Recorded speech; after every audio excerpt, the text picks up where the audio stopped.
नमस्कार, मेरे हिमाचल और श्रीनगर राज्य के सेब उत्पादक किसान साथियों, आज इस ऑनलाइन कार्यक्रम में आपका स्वागत है। सबसे पहले तो मैं हार्दिक धन्यवाद देना चाहूँगा हिमालयन इंस्टीट्यूट का, जिन्होंने मुझे इस ऑनलाइन प्रशिक्षण कार्यक्रम या ऑनलाइन किसान जागरूकता कार्यक्रम या ऑनलाइन डिजिटल प्लेटफ़ॉर्म पर किसानों को पौधों से संबंधित और उनके व्यावसायिक और व्यावहारिक और व्यापक परिदृश्य में मुझे एक लेक्चर के लिए आमंत्रित किया। विषय हमारा सेब है, शानदार क्वालिटी का सेब, जो विशेष तौर से हिमाचल में पैदा हो रहा है। हिमाचल में भी कुल्लू, जो इस बेहतरीन सेब के लिए जाना जाता है। बड़ा हिस्टोरिकल एविडेंस है इस विषय के अंदर। 1916 के अंदर हिमाचल के अंदर सेब की खेती की शुरुआत करने वाले एक आम आदमी सत्यानंद स्टोक्स, जिन्होंने सेब की खेती की शुरुआत की थी, एक अमेरिकन नागरिक थे और भारत में आए हुए थे और भारत में एक सेब का पौधा लेकर आए थे। वहीं से एप्पल की शुरुआत हुई थी। सत्यानंद स्टोक ने हिमाचल राज्य के उस समय के शिमला जिले के कोटगढ़ के अंदर सबसे पहला खजूर का बगीचा लगाया था और ये अमेरिकन नागरिक भारत के ही नागरिक हो गए। परंतु मैं यहाँ डेटा वर्ष 2010 के बाद का आपके सामने रिप्रेजेंट करना चाहूँगा, जिसमें हिमाचल में 5 करोड़ 11 लाख पेटी का उत्पादन हुआ करता था। उस समय कोई बहुत ज़्यादा पौधे बेचने वाले नहीं थे। इक्के दुक्के हिमाचल के अंदर सेब के पौधे बेचने वाले थे। विदेशी पौधे भी बाजार के अंदर नहीं थे। देसी पौधे थे जिनकी उम्र 30 साल थी और बहुत बड़ा व्यापक प्रोडक्शन हो रहा था, जिसकी वजह से आज हिमाचल राज्य की आर्थिक इकोनॉमी में सेब का बहुत बड़ा रोल है और सेब 10,000 करोड़ रुपए की आर्थिकी है और हिमाचल राज्य की बैकबोन मानी जाती है।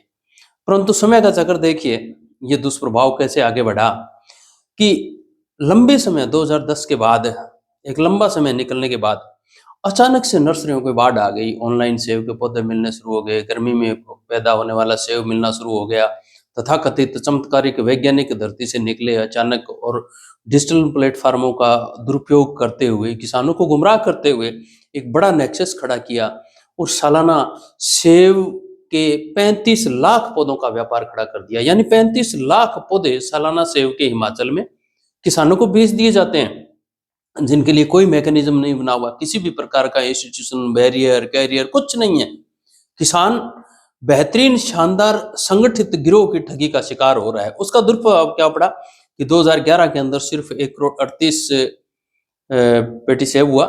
2012 में 1 करोड़ 84 लाख पेटी सेब हुआ। 2013 में 3 करोड़ 69 लाख पेटी सेब हुआ। 2014 में 2 करोड़ 80 लाख पेटी सेब हुआ। 2015 में 3 करोड़ 80 लाख पेटी सेब हुआ। 2016 में 2 करोड़ 40 लाख पेटी सेब हुआ। 2017 में 2 करोड़ 8 लाख पेटी सेब हुआ। 2019 में 1 करोड़ 65 लाख पेटी सेब हुआ।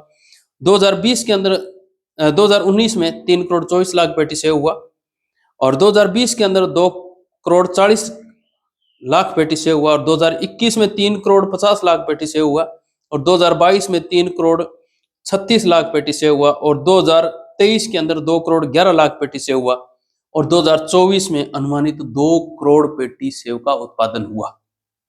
और पौधे कितने बेचे गए नर्सरी के माध्यम से? 35 लाख सालाना।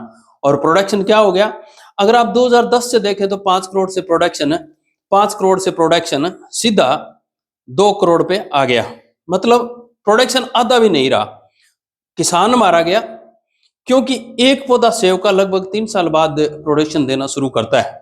नए पौधों की शुरुआत या उम्र जो आए हैं वर्तमान में उनकी 15 से 20 साल है और पुराने पौधों की उम्र 30 साल है। ये समस्या क्यों खड़ी हुई कि एप्पल से संबंधित कोई भी मैकेनिज्म नहीं बना हुआ, कोई टिश्यू कल्चर एप्पल के पौधे तैयार नहीं कर रहा, विदेशों से पौधे आयात करके पौधों किसानों को गुमराह कर दिया और जो देसी तथाकथित पौध तैयार करने वाले थे उन पर कोई लगाम नहीं लगाएगी, जिसकी वजह से किसान संगठित गिरोह का शिकार हुआ।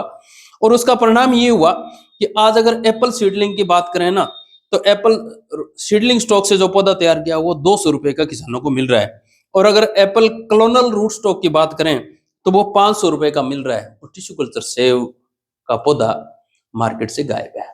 वैज्ञानिक अनुसंधान और राज्य सरकारों का ध्यान और केंद्र सरकार का, कृषि विभाग का, वहां के अनुसंधान संस्थानों का टिश्यू कल्चर सेव का पौधा डिजीज फ्री प्लांटिंग मटेरियल तैयार करना होना चाहिए था, जो नहीं हो पाया, जिसका खामियाजा धीरे धीरे किसानों की आर्थिकी खत्म हो रही है।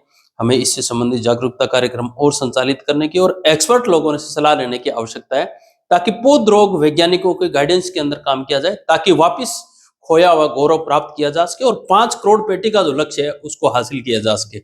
अगर हमने इन बातों पर गौर नहीं किया तो हमारा एप्पल फार्मिंग हिमाचल के अंदर पूर्णतया संकट में है। मार्केटिंग एक अलग बात है, वो घाटा अलग से है, परंतु सबसे पहले इस पर ध्यान देने की आवश्यकता है। जय हिंद, जय भारत।